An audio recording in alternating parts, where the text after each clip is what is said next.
and I'd like to welcome you to Miss Lisa's Learning Hub. Today we're going to be talking about indefinite pronouns. Indefinite pronouns are pronouns that do not refer to a specific person or thing. Some examples of indefinite pronouns would be things like everybody, nobody, somebody, few, many, several. Those are all indefinite pronouns because they list things in groups, non-specific.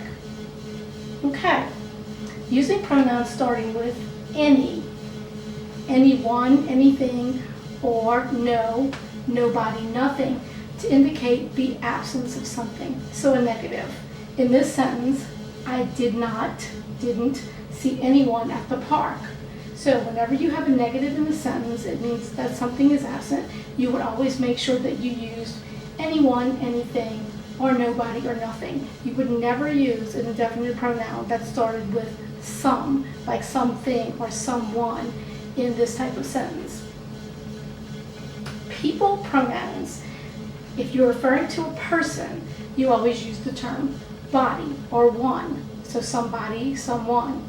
If you're referring to a thing, you would always use pronouns ending in thing, something, or anything. If you were talking about a place, you would use the pronoun ending in where. So somewhere or anywhere. The last thing you have to look at with indefinite pronouns is subject-verb agreement.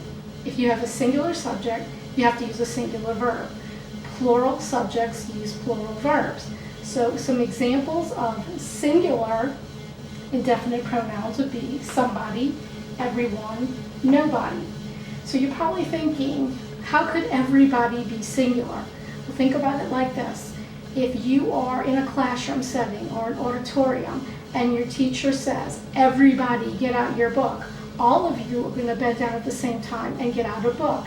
But she or he is referring to all of you. They're not going to call you out separately and ask you to do it. They're going to call you out all together. So even though you're multiple people, it's considered singular because you're one body acting together. All right, plural. Some, any, few, or many. All right, that seems a little confusing, a lot of information, but let's try some practice.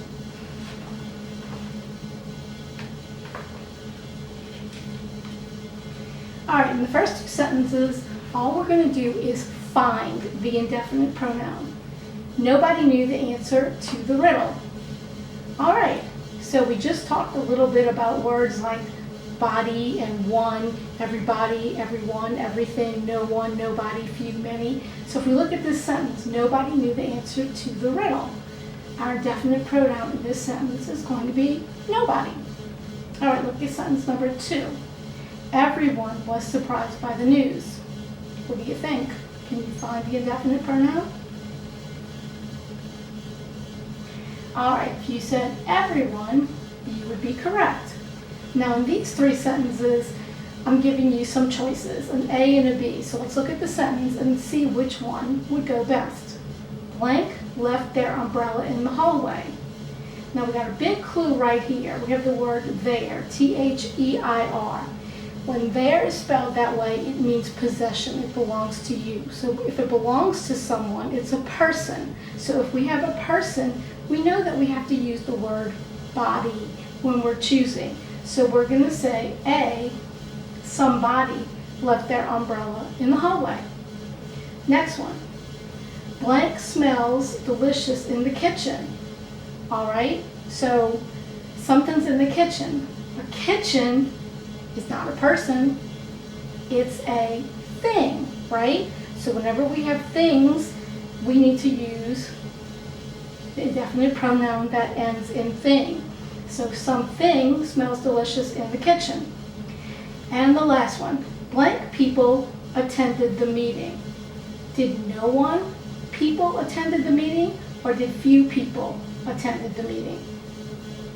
All right, in this sentence we're going to use few people attended the meeting. All right, that's it for indefinite pronouns today. If you like what you saw, please consider liking and subscribing to my channel. Let me know what you think in the comments section, and I'll see you in the next one.